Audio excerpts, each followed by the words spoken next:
A day after the Iran-backed group's drone attack on an Israeli base killed 4 soldiers and wounded dozens, Israeli Prime Minister Netanyahu has vowed to hit Hezbollah without mercy. He said Israel will continue to mercilessly attack and strike Hezbollah in all parts of Lebanon. That includes Beirut.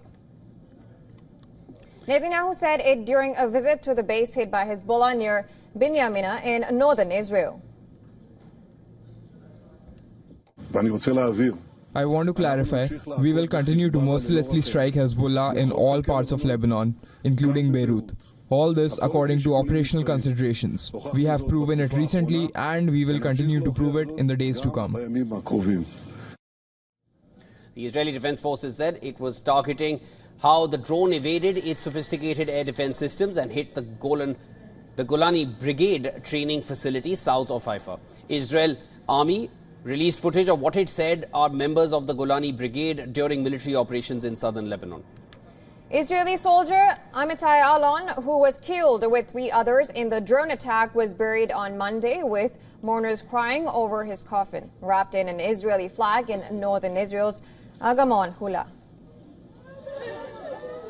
Prior to Netanyahu's comments, new airstrikes against targets. These are targets, of course, in Lebanon, including one in a northern Christian majority town of Aitu, which killed at least 21 people on Monday. According to Aitu Mayor, the house hit in the Israeli strike had been rented to displaced families. Furthermore, Israeli army released footage of what it said was a Hezbollah underground compound in southern Lebanon. Israeli army spokesperson Admiral Daniel Hagari, commenting from inside the tunnel, said the alleged compound was intended for Hezbollah to do a larger scale of massacre than the 7th of October.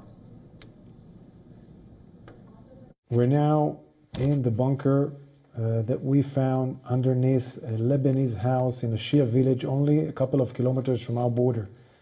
This bunker was ready for Radwan forces, for a battalion of Radwan forces to enter into this bunker and do a raid into Israel and do a larger scale of massacre than the 7th of October. They were planned with the motorcycles here to go to Kiryat Shmona, to Iftach, to villages and positions inside Israel and conduct a massacre. As Israel presses its campaign against Hezbollah militants in southern Lebanon, the United Nations Security Council voiced strong concerns after several UN peacekeeping positions in southern Lebanon came under fire. The UN peacekeeping chief said United Nations peacekeepers will stay in all positions in Lebanon despite Israeli calls for them to move. The decision was made that UNIFIL would currently stay in all its position in spite of the calls that were made by the Israeli Defense Forces to vacate the position that are in the vicinity of the Blue Line.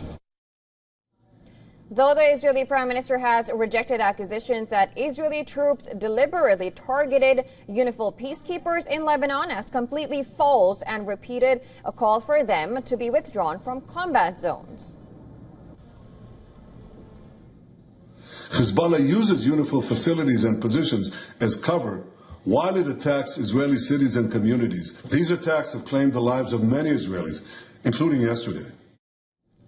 In Gaza, the Palestinian Ministry of Health said the Israeli forces killed 2 Palestinians, including a teenager in the West Bank city of Jenin, which has seen repeated military raids. United Nations Secretary General Antonio Guterres has condemned the large number of civilian casualties in the intensifying Israeli campaign in northern Gaza. Meanwhile, in Iraq, the funeral procession was carried out for Iranian Revolutionary Guard General Abbas Nilforoushan, who was killed in an Israeli airstrike alongside Hezbollah chief Hassan Nasrallah.